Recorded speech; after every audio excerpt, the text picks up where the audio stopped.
Let me say yeah.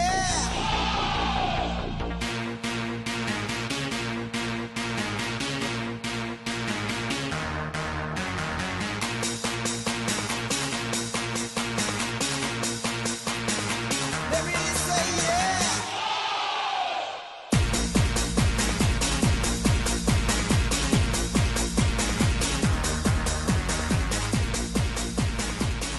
Thank you again for joining us here on episode 2 of the Cheap Seats podcast. I'm Jimmy Ward, and I'm alongside my partner in crime, the man, the myth, the legend, Mr. Phil Stockley. Phil, what's going on? We're back. We didn't get kicked off the air for episode 1, so we got an episode 2 here. How's it going? Yeah, I think we got some good feedback from it. People loved it.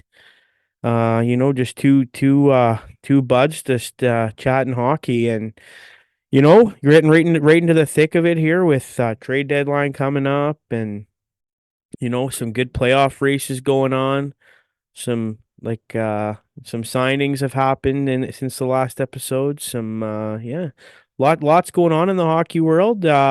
Me myself, I'm doing pretty good. The boy in U11 this weekend, they won the championship banner, so that was pretty sweet. He's pretty happy about that. His team, they were down with like 10 seconds to go in the game, in the final game, and they popped one in with 2 seconds to go, and then after triple overtime and a shootout, they came out and won the whole thing. So, congrats to them. U11A, New Sarepta Eagles, good job, guys. And then my younger guy, he's got a couple weeks left of U9, and excited about that. How are you doing, buddy? I'm doing well. I'm doing well. It's that time of year for our kids. Playoffs are ramping up. Of course, you and Theo were able to make it out and watch the Northwest Zone Cowboys take on Sherwood Park in Beaumont, of all places. It was nice that it was kind of close to you and you're able to come out. And it was a bit of a wild game, I'd say. A little bit of back and forth. Yeah, like Wild Wild West, the Cowboys, eh? Yeah, got down 2-0. I think we scored 5 unanswered, and then Sherwood Park came storming back to tie it at 5. And then Poor Josh, his team, they totally soiled the sheets. Like, there's I a feel few bad. parents from the Cowboys watching tonight. Yeah, it was a tough loss. It was a tough It was 7-6 tough. loss. It was tough. Hey, good on Sherwood Park though. They wrestled back some of that momentum and were able to pick out a nice little victory for them. Can't feel bad when another group of kids also win. So yeah, not bad, not bad. Yeah, So lots to talk about. really quickly though, before Mhm. we go into NHL stuff, we were in Beaumont last night. You, me, Theo, Mhm. and your boy Yeah. Josh was playing. Good friend of ours, Johnny Grant. They are launching ball hockey in Beaumont. Why don't you tell people about that? Yeah, so they recently Johnny had last year he had started out the SGBHL, which was the Spruce Grove Ball Hockey League, and they started getting a lot of kids sort of into the sport there, and he's decided to sort of carry that into Beaumont. So they had about 100 kids in the first weekend register, and I think they're still looking for a few more. I also believe Dan Milburn, a longtime ball hockey player, is sort of a part of that group as well, trying to get that kick started, more young players to play ball hockey. And if a lot of people don't know, Phil and I played ball hockey for years. It's a great sport, great exercise, and very affordable for families who are looking to put their kids into sports. As you know, like hockey's a very expensive sport. And, not all kids, get the opportunity to learn how to skate or play from such a young age, might be a little bit intimidated. And I think ball hockey is a nice little, not really, I would say, alternate option, but another option to maybe try and play that a couple of years and then springboard into ice. That's kind of the journey my son took. He played ball hockey all the way up until about, he didn't start playing ice until U13 first year. So he's in his third year and he absolutely loves it. So if you're in the Beaumont area, contact Johnny Grant or Dan Milburn, get set up with some ball hockey. Phil, you got something there? I'm in the Beaumont area. I live just east of Beaumont, out in Leduc County, and my kids play out in New Sarepta, which is a 15-minute drive from Beaumont. So I know there's a few guys from New Sarepta that listen to this, so maybe check it out. Yeah, I think it's great. It's a great, awesome summertime option too, and it allows you to kind of maintain some of those skills for sure. Uh, yeah, we got a lot to talk about. We got a couple things. We're going to talk a lot of trade speculation for sure, as you and I are going to be spitballing rumors and sources that we don't have. Well, we And know it all, bud. Like, we know it all. Yeah, we have zero inside information, but we're here for you to take care of all your trade speculation needs. But we're going to cover a couple of things first. First, Philip, Saturday night, hockey night in Canada, Miikka Kiprusoff retires. Just, I missed it. I was over watching the Rangers, Leafs, and then kind of got busy and whatnot. Tell me about the night, and tell me just overall, like, you know, I had Henrik Lundqvist, kind of in his, that goalie that was attached to the team. For you is probably Kiprusoff. Like, just floor is yours. Go on through it. Tell me what you think. Past, present, now. it was super special. My 2004 Calgary Flames Stanley Cup run probably really solidified my fandom of the Calgary Flames. And if not for that trade to get Miikka Kiprusoff, like, do the Flames even get there? Do they even make the playoffs that year? Um, like, the whole ceremony was pretty special. He was like, the guy played 70 plus games for, I don't even know how many seasons it was, but it's like they're saying, like, it'll never happen again. Like goalies don't play 70 plus games anymore in the NHL. And this guy was so durable for the Flames. Just some, like, highlight reel saves, like, every night. And he's one of those guys, like, and I'm sure you've had these goalies too, where you just know they're gonna bail you out. And night in, night out, this guy would, like, bail the Calgary Flames out. And the difference it makes to have a good goalie. Because after Kipper's time, we had some pretty mediocre goalies in Calgary. And like, and like I said, you know what it's like. You guys had Hank in New York, and you really do get spoiled. And it's really hard to find a good goalie, a good solid goalie that can, like, win you games. And I feel like Markstrom's that way for the Flames this year too. He's able to win games. He's playing unreal. He's playing out of his mind, and there's a chance he could get traded. So part of you, like, knows you got to build for the future, but part of you also likes to win and likes to watch a goalie perform. And Miikka Kiprusoff, he definitely did perform. And it's just kind of funny. It's kind of funny, like, when you get those ceremonies and you hear kind of, like, a lot of the behind the scenes stories. And how Miikka Kiprusoff was, like, he's like a prankster.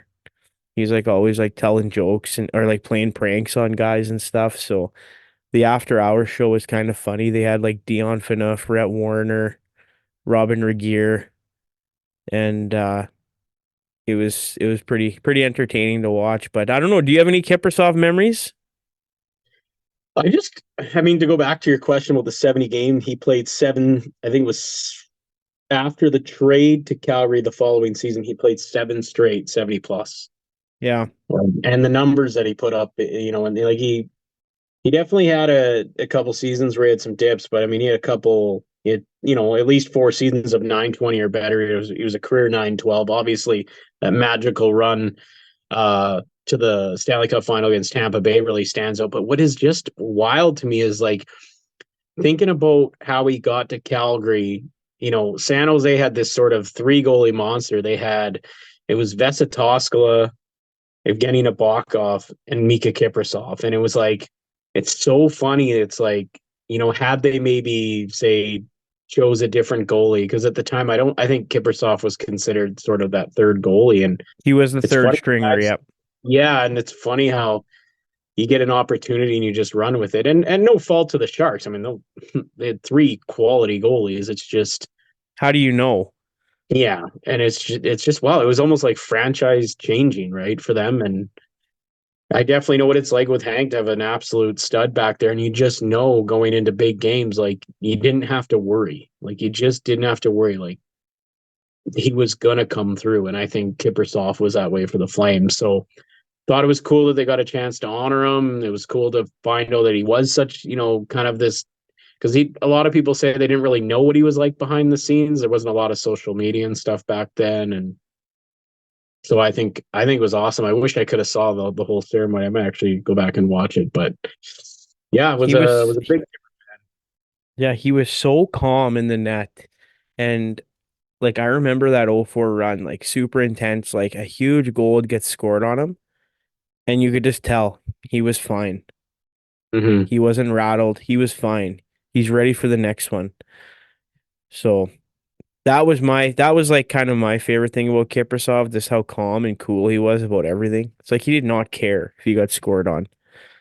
So It's so hard to enjoy the moment. Like you never think it's going to end. Like when I mean, the only thing I can compare it to is like Lundqvist when 15 years in the net, and then you just start to see like I started, with Shesterkin, like I remember telling people about him when he was 17, 18, and he was drafted in the fourth round. I said, this is going to be the guy. Like, you start to see it and you don't want to believe it. And you're like, there's no way anyone could sort of replace him. And I think for you, does Kiprusoff feel like irreplaceable almost?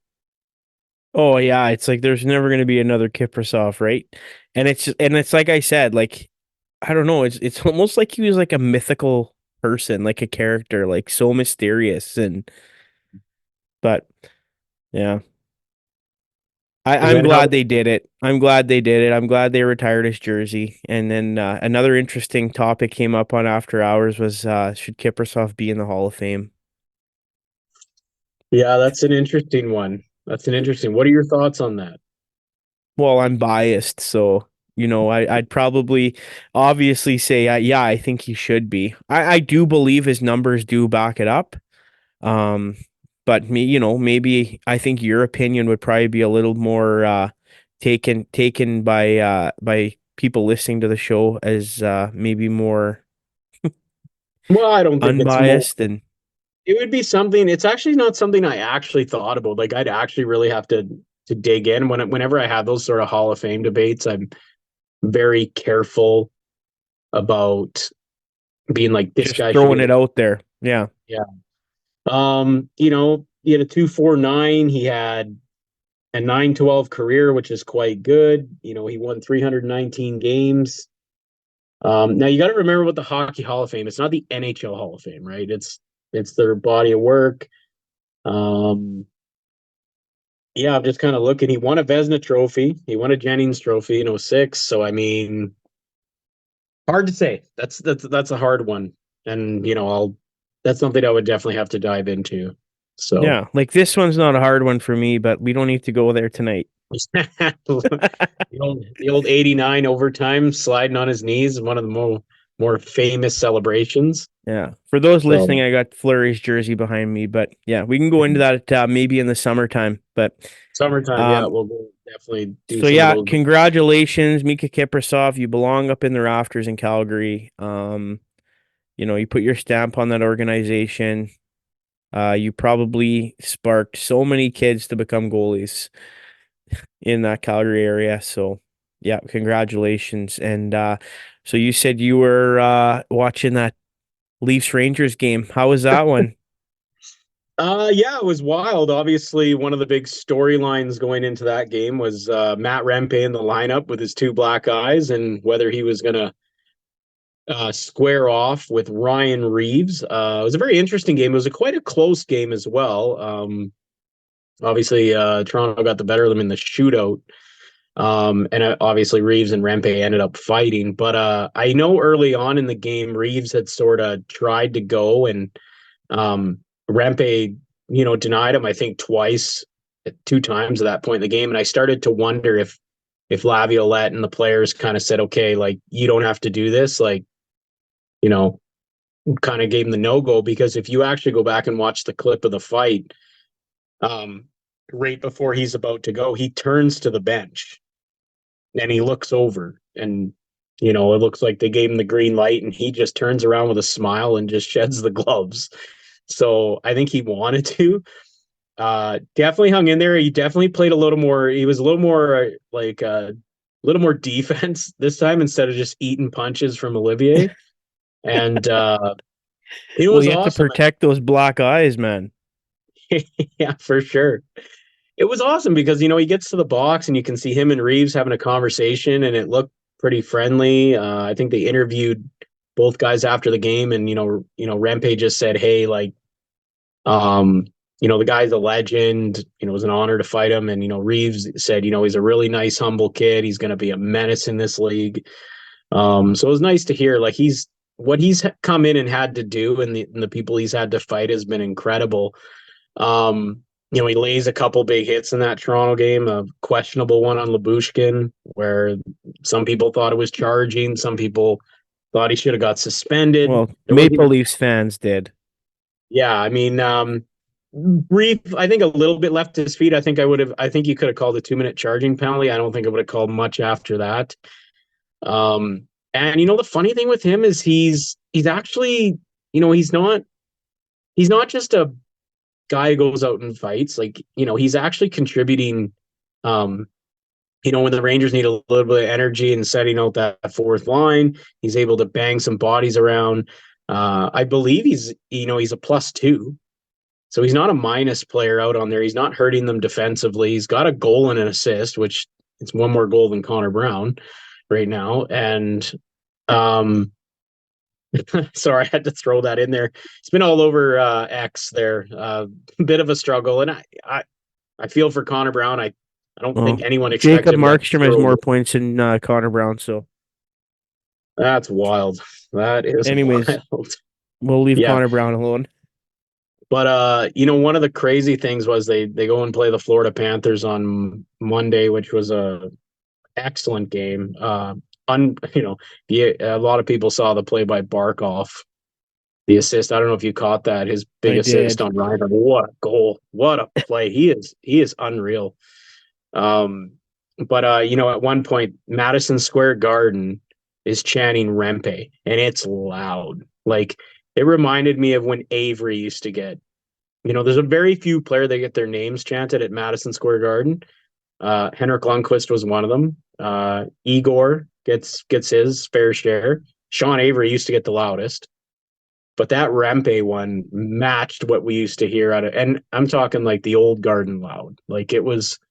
Can you imagine 21 years old and these guys, they give him a standing ovation in warm-up when his face comes on the big screen, and it's hilarious because he'll be stretching, his face is all mangled, and they're going wild. So I mean, New York fans are just a little different. They recognize kind of that blue collar sacrifice. It's not always cheering for the guys who are scoring goals. They really like the guys who give out the effort, and I hope it works out for Rempe. I don't see him being a player on the team regularly post trade deadline and going into the playoffs. But I think, in certain series when you need, maybe some more physicality, I could see him getting injected into a game here and there. So, I like him. I hope, he doesn't have to fight. And that's the thing. Like, I don't think he has to be pigeonholed to that. So I think he can just, I think he can play some good hockey. So going back to the fight with Reaves, I texted you like right after it happened, and I said it was kind of anticlimactic, don't you think? Like, I just felt like they were both kind of afraid of each other. Like, they were like Reaves wasn't gonna let this kid knock him out, and Rempe was probably like, "Oh my gosh, I'm fighting Ryan Reaves." They just both looked a little timid in the fight to me. And I thought it had like an opportunity to like really open up, but it never did. I don't think it would have been wise on either player's part to open that up. I think for Rempe, like, his face probably hurts. So I don't think he wanted to take too many bombs from arguably the toughest guy in the National Hockey League. And I don't think Reaves wanted to take any bombs from a guy that's 6'8.5", 244. it just goes to show what I guess the mutual respect that each fighter had for each other, Yeah. because you're not gonna. I mean, if you open it up, you're susceptible to just getting dinged, right? And I think they just, yeah, it was weird because we were texting with some other people and just thinking to myself, is this fight going to happen? And I thought at one point, I was like, I don't see it happen. He's tried to go at him twice. Um, I just didn't see it. But then after the Labushkin hit, I think Reaves wasn't taking no for an answer. And, Reaves had to be like, hey, we're fighting. Like, you're running a couple of our guys. And you got to answer Like, the bell.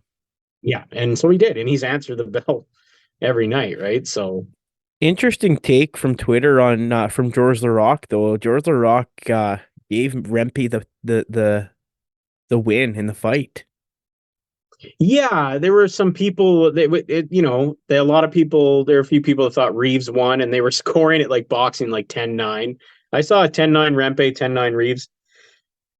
I think it was kind of a draw. I maybe slight edge to Reaves because he did land probably one of the harder shots. But Rempe definitely had the jab going, the Jersey jab going, and he hit a couple, one good one. I'd say Reaves hit probably two good ones. So slight edge to Reaves, maybe. I'm gonna go with the veteran, tie goes to the vet sort of thing. And but hey, man, I mean, that's one of the toughest guys over the last 15 years. So I'm gonna go Reaves on that one. But kudos to Rempe too. I think in a couple years, if he keeps fighting, I think he'll gets enough reps. I think he's gonna be, like Reaves said, an absolute menace.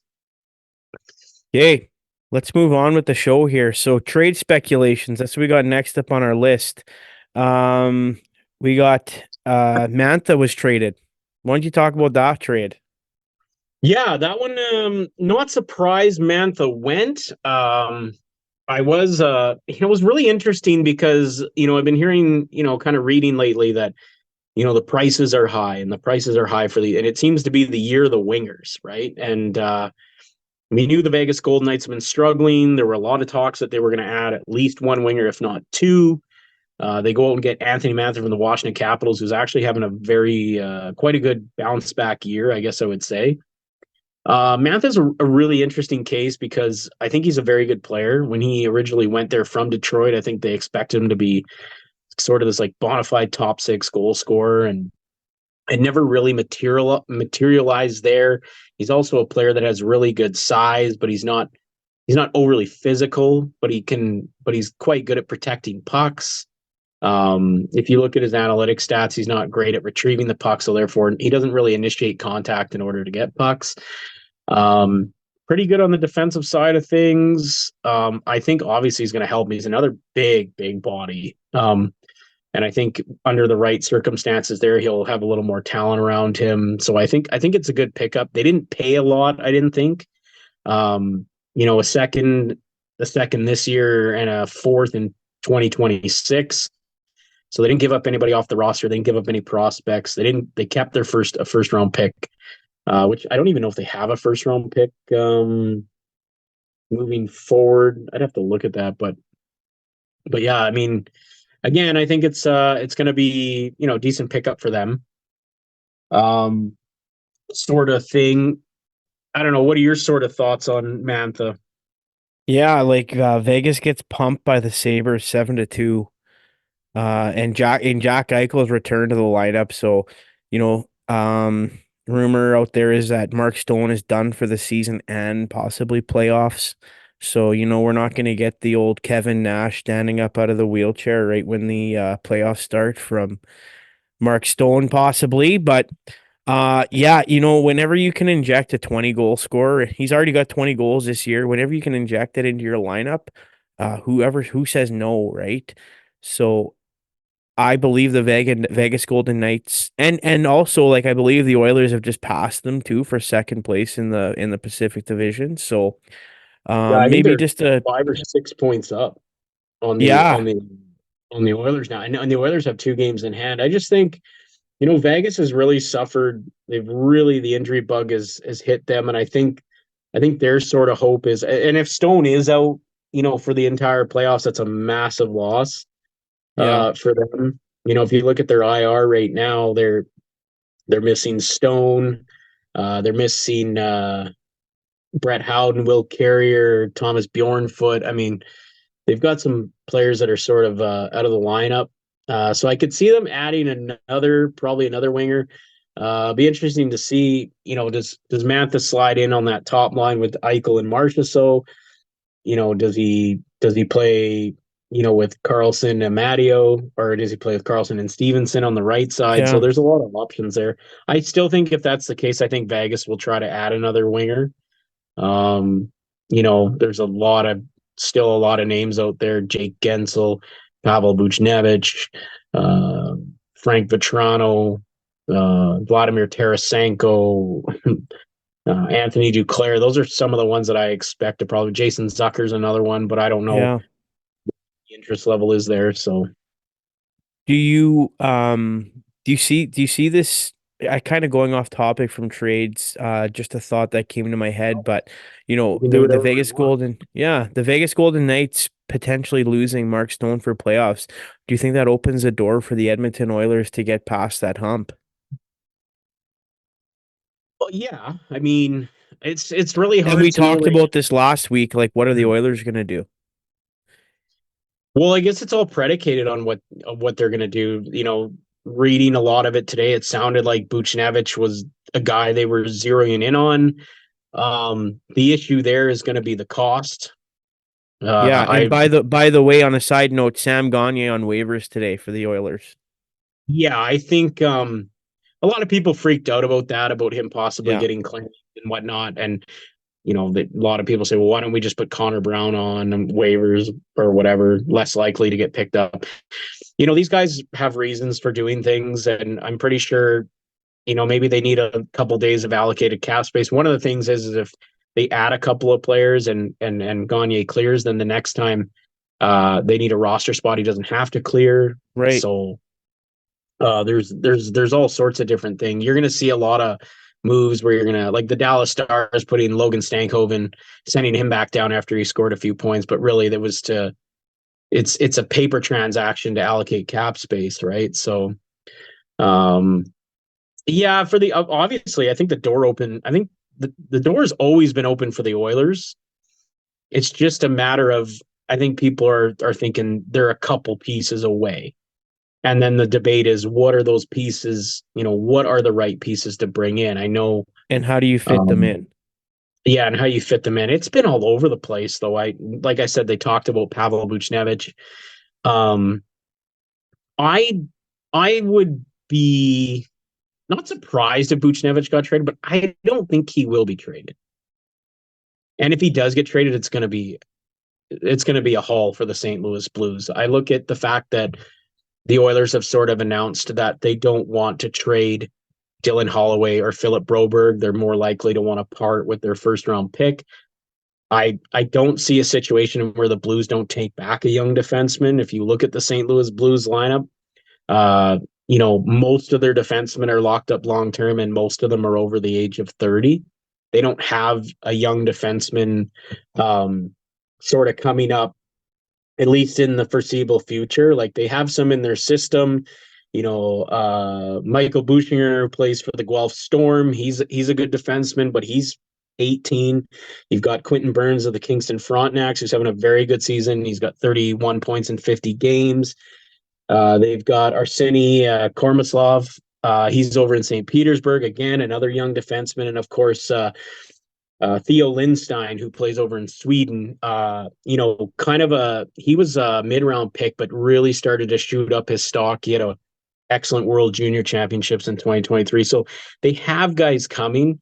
The problem with the Blues is a lot of and those sort of guys I mentioned aren't ahead of a lot of the St. Louis Blues forwards, like Snuggerud and um, Dorvisky, Bolduc, some of those guys. So I think they're going to want to get defensemen to start coming in. I know that's kind of an area or a complexion I think they've wanted to trade. If you look back in the summer, they wanted to send Torrey Krug to the Philadelphia Flyers for Sanheim. In fact, I think that deal was done, but Krug nixed it. He wouldn't waive his no move. So I think if they're going to trade Pavel Buchnevich, I think they want a young NHL, like close to ready defenseman. And for the Oilers, that would be Philip Broberg.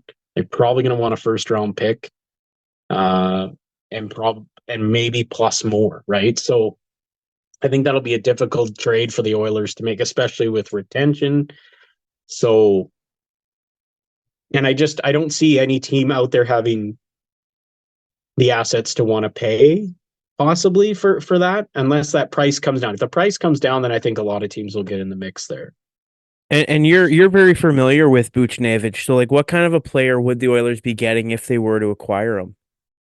I love Buchnevich. I was devastated when he was traded, and especially what he was traded for. Like we talked about on the last episode, they didn't want to pay him 5.8 million. They were looking to get sort of a different sort of identity because it was a very high skilled team. So they took the money that Buchnevich had, and they went and paid Barclay Goodrow and Sammy Blais and Patrick Nemeth. Yeah, but you can tell me how that went. Buchnevich is obviously he's got a great shot. He can play the power play. He can play both wings. He actually kills penalties as well. He's a decent penalty killer. He's very good. He's actually very underrated in front of the net, and he's got unbelievable spatial awareness. So he's very, very good at once he gets inside the zone that he's able to sort of get open and he gets shots off. And sorry, my laptop just died here. But yeah, that's just the type of player. He's just a dynamic point of game player, offensive guy, and they're very hard to sort of find. So, I think that's why he's so coveted. Like, the guy comes in and automatically he bolsters your top six, like big time. Like, think of the Oilers tonight. They had, I think it was McDavid, Draisaitl, and Hyman, which is, arguably probably one of the best lines in hockey at the moment.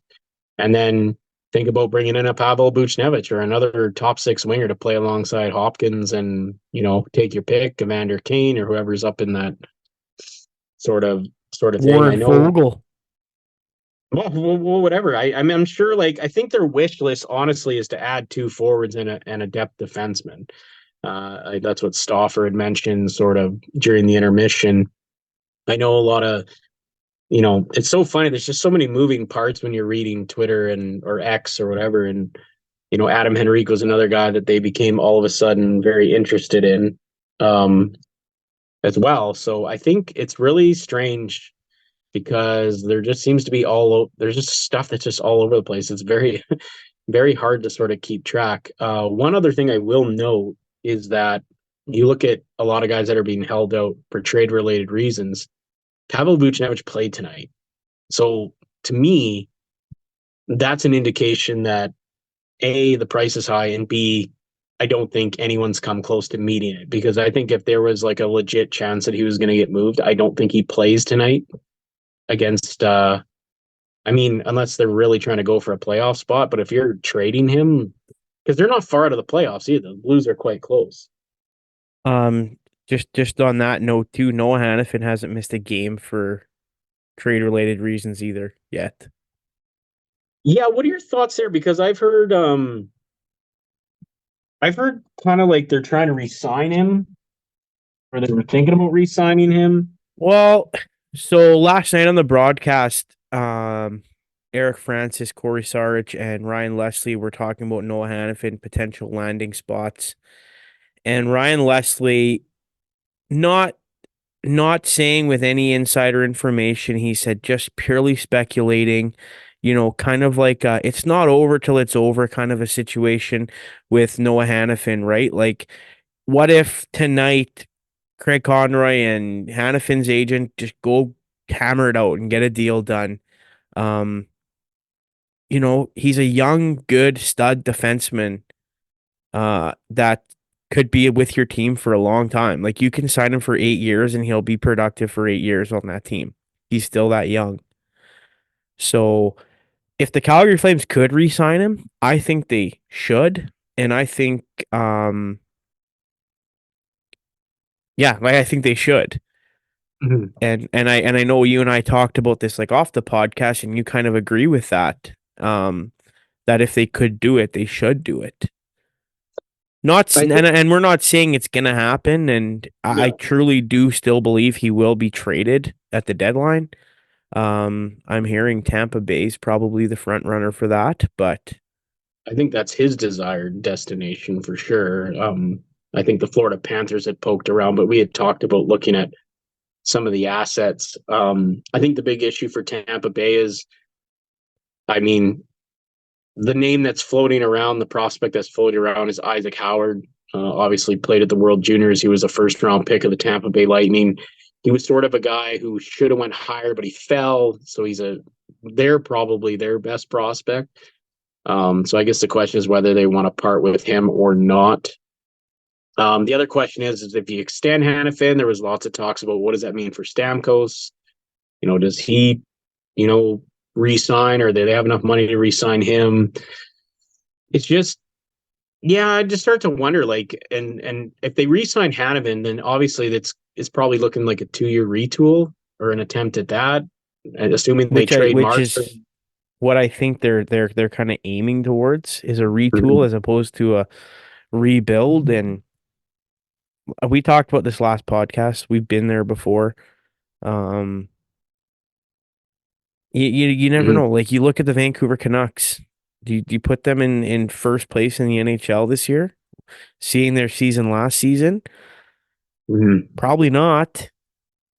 Yeah, they got everyone's just firing all career highs right now, right? Like, I don't think I didn't expect Philip Hronek to just go off, right? Like, yeah. Quinn Hughes looks like he's back. Pedersen's elite, and he just signed an 8-year deal. JT Miller, everyone kind of thought maybe was that just a lucky year there, but no, he seems to be continuing. Brock Besser looks like he's back. Demko's Demko. It looks like Tocchet really was able to turn sort of that team around. There was a thought I was going to mention. We talked about it, how we think Calgary's only option really is a retool based on some of the guys they have locked up long term. Like, I think they're going to have to try and turn this around quicker than they would have liked, because you can't really go to the studs, right? Exactly. We have to take a quick break though, and Yep. we'll continue this conversation in a moment here. Perfect. All right, we're back. Yeah, no, right before we took that little break there, you were just saying about, we were talking about Hanifin and potentially, not that I think he's going to, but extending in Calgary. And like you said, with those long-term contracts, like, maybe a rebuild isn't even an option for Craig Conroy. And unfortunately, um, some of those long-term extensions don't look too good in Calgary. I really like Mackenzie Weegar. I think that was a good signing. Nazem Kadri's worked out pretty good so far. Huberto's been so up and down, and it's been tough because you saw what he could do in Florida and how he was before he came to Calgary. And if we could even just get a glimpse of that, this team might even be competitive. Yeah, I think. Well, if you look at this team, they got a lot of money locked into a lot of guys who are, probably on the other side of 30, and they're not going anywhere. Like, Huberto signed till 31, right? I know, and it's crazy to think about because I'm like, my kid is 10 years old right now. He'll be Yeah. 18 when that contract's up.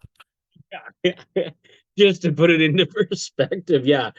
It's interesting because, like, obviously, as you start to get closer to the end of those contracts, you could probably start to move them. Majapani's another 2 years; he'll have to get done up, and then what do you do there? Kuzmenko's got another year. I think they're probably going to take next year and figure out what he is. I mean, he's 28. But then they do have some young guys that they got Coronado, they got Jacob Pelche. Pospisil's 24. He's not super young. So it's a lot of times when you're building, you have to think about, like, all these guys sort of developing and it all coming together at the right time.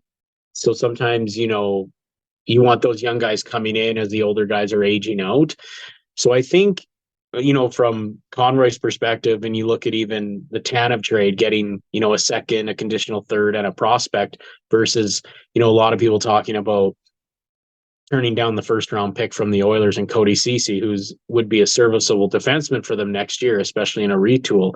I think he's probably going to look at quantity, trying to stockpile those cupboards and try and see if he can hit on a few of those picks.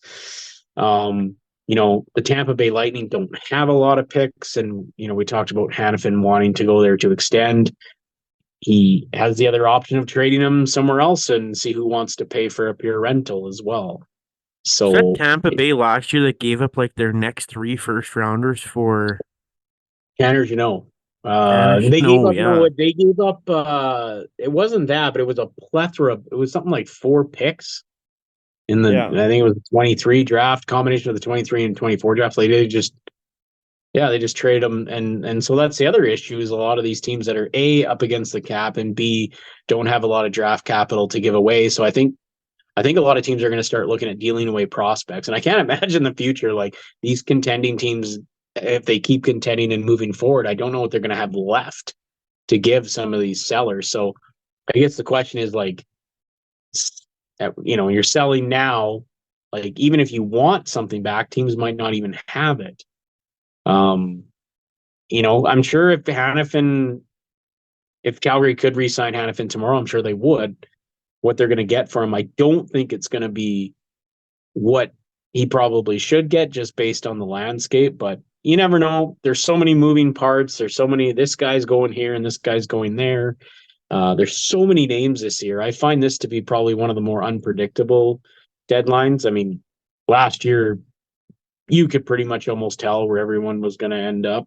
I think this year is such a wild card, especially with, guys like Gensel, Vetrano, Tarasenko, all those big names that are sort of out there. A team that's close to you and your team, the New Jersey Devils, were linked to Jacob Markstrom, and Mhm. they just axed their coach, Lindy Ruff. What is going on with the New Jersey Devils, Jimmy? There's a couple of things I think that were going on with them. Obviously, goaltending has been subpar. They've been using 3 goalies this year: Vanacek, Akira Schmid, and Nico Dawes. All of them below 900 save percentage. They haven't been able to find any one of those guys to sort of grab, take the reign and run with it. They lost 3 defensemen essentially. They lost. Maybe they're not. They felt that they could replace internally, but I think it hasn't really worked out. I know Simo Nemec, who's a high pick of theirs.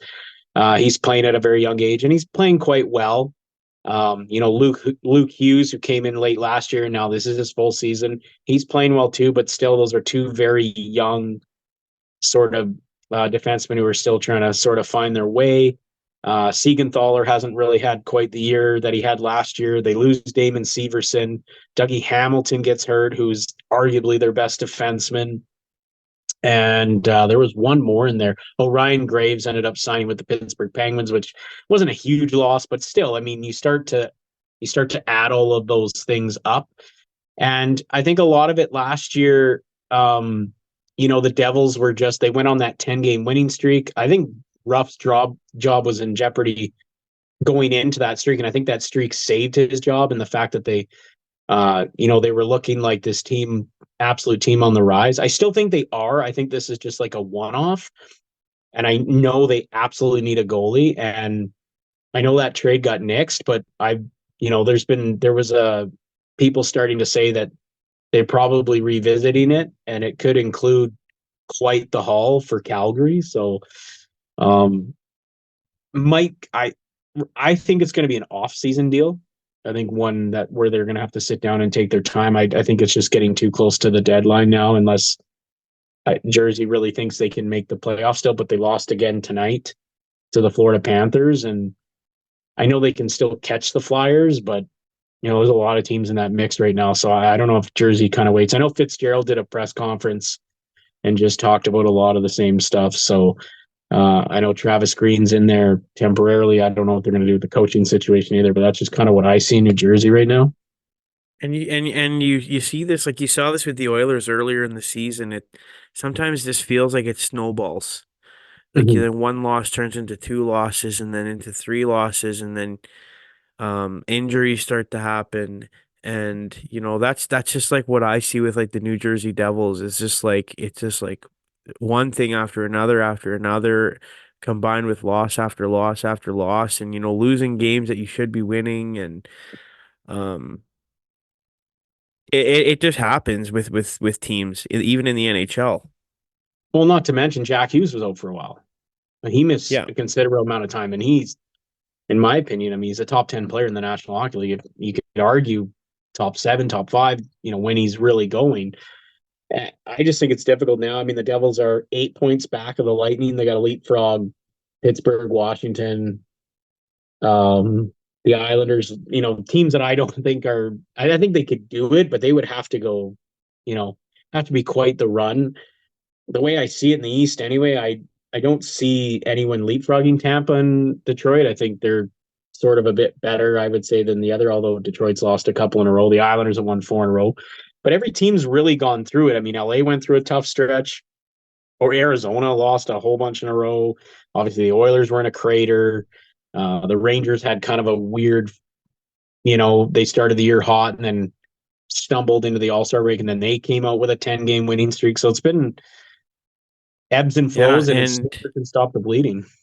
I want to finish up the podcast on the Vancouver Canucks, and they are Yeah. also same thing right now, um, going through it.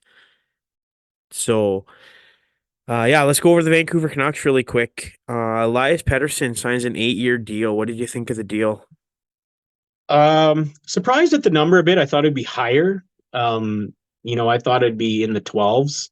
I'm not quite sure what, it's more closer, I guess, to what Willie Nylander's getting. And I should have to check Nylander. Is Nylander in around the 11 mark? I'm just gonna pull You that keep up talking, actually. I'll pull it up. Okay. Yeah, so I was a little surprised at the number. I thought based on the fact that they weren't really speaking and Pettersson was still kind of thinking about it, and you heard all the rumors about Vancouver was going to back up the Brinks truck and give him whatever he wanted. I thought it would be 12.5, 12.75 in that range. When you start hearing sort of stuff like that, and then he comes in at 11.6,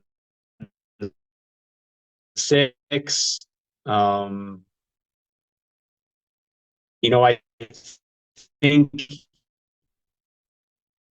I think he left. Actually, Philip Hronek's probably going to be looking at a pretty big raise as well, based on how he's played.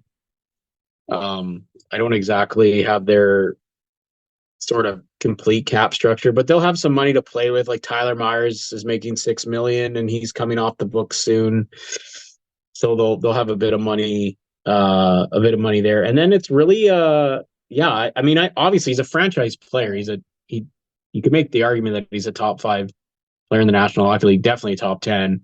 He's getting paid like a Um, superstar. He's performing like a superstar. So Nylander will be making 11.5 starting next season. right. So Pettersson's in that 11.6. Panarin's in that range. Um, looking at Leon Draisaitl, he's up next. Like I think he, as of July 1st, he can sign an extension. So I wonder if he goes north of 11.6, or I sort of had Draisaitl coming in about 11.9, maybe 12, somewhere in that sort of range when he gets. But I want to ask you about something with the Vancouver Canucks, because I saw you sent me a tweet, and we both kind of read it, about the Canucks possibly flipping Elias Lindholm to the Boston Bruins, to make room for a potential Jake Gensel trade. And normally when you hear something, it sounds crazy, but it came from some pretty credible sources on X. Yeah. Yeah, Chris Johnson reported that today actually on X. Yeah, just the idea of flipping Elias Lindholm, like their shiny new toy they just acquired not a month ago.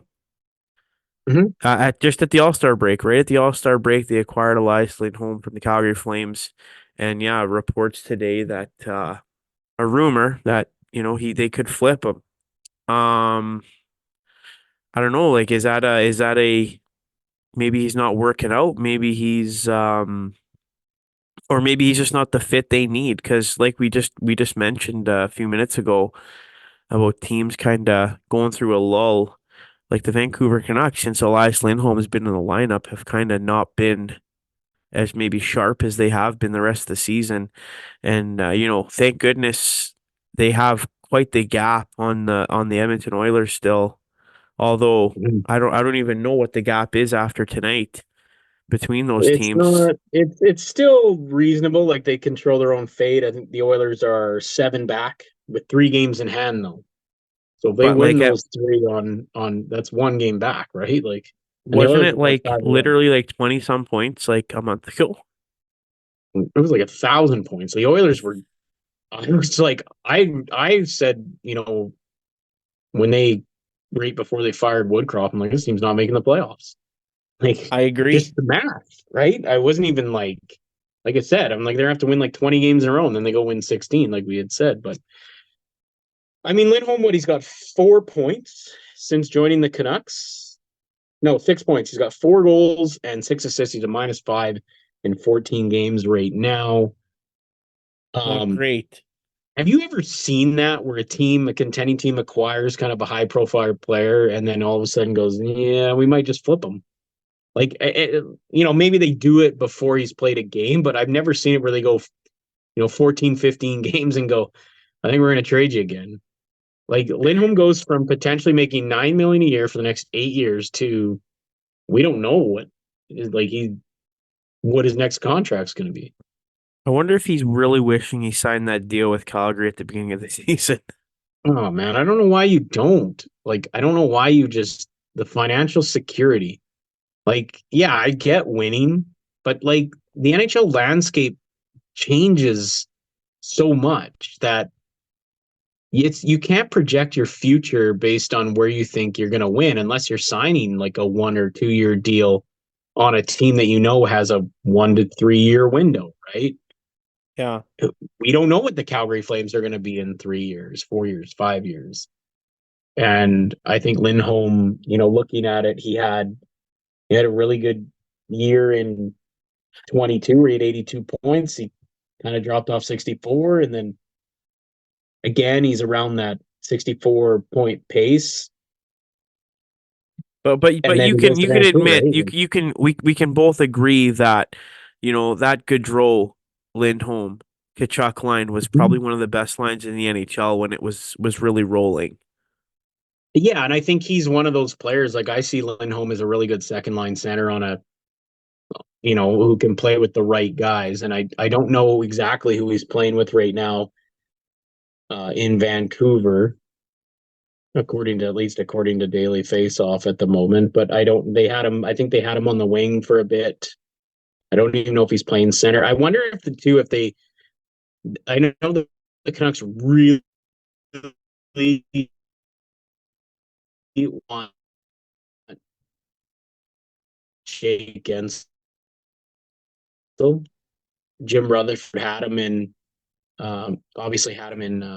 And then you have the option of also playing Pedersen at center. With JT Miller playing center as well. So Lindholm becomes for Gensel possibly. I mean, it's just to see where they're actually playing him right now. Yeah, because it's sorry, my computer is just being terrible. That's okay. So we're you want to see where Lindholm's playing right now? Yeah, sorry. Right now they have Lindholm on the third line with Connor Garland and I don't even know how to say this guy's last name. Is it Podkolzin? Yeah, Yeah, so really wicked podcast, eh? yeah, yeah. Podkolzin's an interesting one. He's sort of been up and down. He's a skilled guy. Um, hasn't really broken out yet. I think they think he's going to be a player, and he's a guy, but it's like those guys that bounce from the NHL and the AHL. You see all the talent, and they just finding a way to put it together. But yeah, if you're playing Lindholm there and it's not really working, like you can't really find a place for him in the lineup, I can understand why they'd flip him. I'm just a little shocked by that they'd be entertaining that sort of restructuring again this close to the playoffs. But obviously, I mean, Gensel's a game changer. There's been a number of teams linked to him. I think the Golden Knights are really probably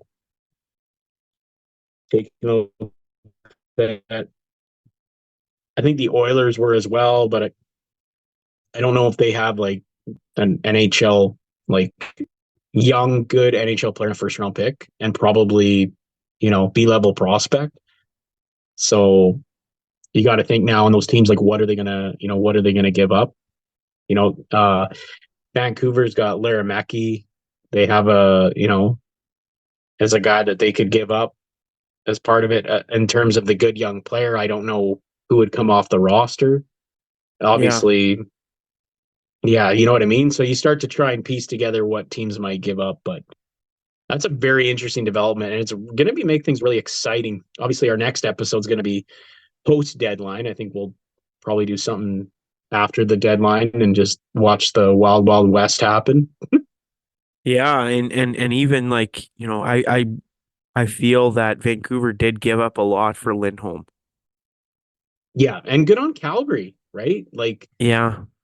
at And the end so of the so it's day, like how do you I don't even know, like, kind of get your money's worth back from a guy who might not be working out in Vancouver. well, I mean, yeah, I mean, Boston was one team that really wanted him, so that was the team that was mentioned that wanted to acquire him from Vancouver. You And you know, put him on I, the depth I chart ahead of Charlie Coyle? well, I don't know, probably not. And Boston last year went out and got a bunch of players, and I don't want to say they upsetted their chemistry because they basically lost because of Sergei Bobrovsky. I mean, let's be honest, but I don't know, you know, Lindholm, yeah, being able to move Pavel Zacha down a bit because right now Pavel Zacha is their top line center, and he's doing the job. But I think come playoff time, you might want at least a little more depth in there or some flexibility. So I could see why Boston would do it or take a chance on that. I think also based on how Lindholm plays, he'll be a lot more protected within. Boston plays a very structured system, so that could be a better fit.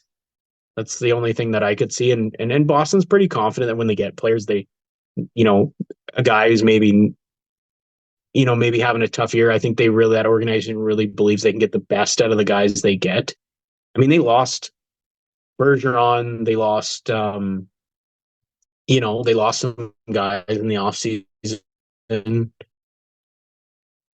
And then, they haven't really missed a beat, right? And it's just how they've always replaced the guys that go. But I think probably a little peace of mind if they could get Lindholm at a decent price. I just think it's really interesting that even came up. Whether it happens or not, I'm not really sure. But Jake Gensel's definitely an intriguing name that's out there, and it'll be interesting to see kind of what happens on that front. Yeah. And it is kind of like surprising that like I don't know about like extension talks with Lindholm or if Vancouver even had them, even if they wanted to have them, I'm not sure. Maybe Elias Lindholm wants to go to free agency and test free agency. But yeah, all these things, time will tell. Mm-hmm. Give me one bold prediction for trade deadline day. Like, are you talking like would surprise people? Yeah. Alex Tuck to the New York Rangers. Nice. That's bold. Low probability, but uh, I think that one's pretty bold. Another one, I think Adam Henrique goes to the Edmonton Oilers. That's another one. Not as bold, but I think he ends up in Edmonton. There you go. Yeah. I'll say Noah Hannafin's a Calgary Flame next week still. That's bold. That is That is definitely very bold. bold. Yeah. Maybe some wishful thinking. I hope it comes true for you, bud. Yeah, that's okay. It's a part of cheering for a team. You lose players all the time. It was really weird seeing Chris Tanev in a Dallas Stars uniform tonight. So Way she goes. way she goes, boys. Anyways, Yeah. thanks everybody for listening. If you're still here, thank you for sticking with us tonight.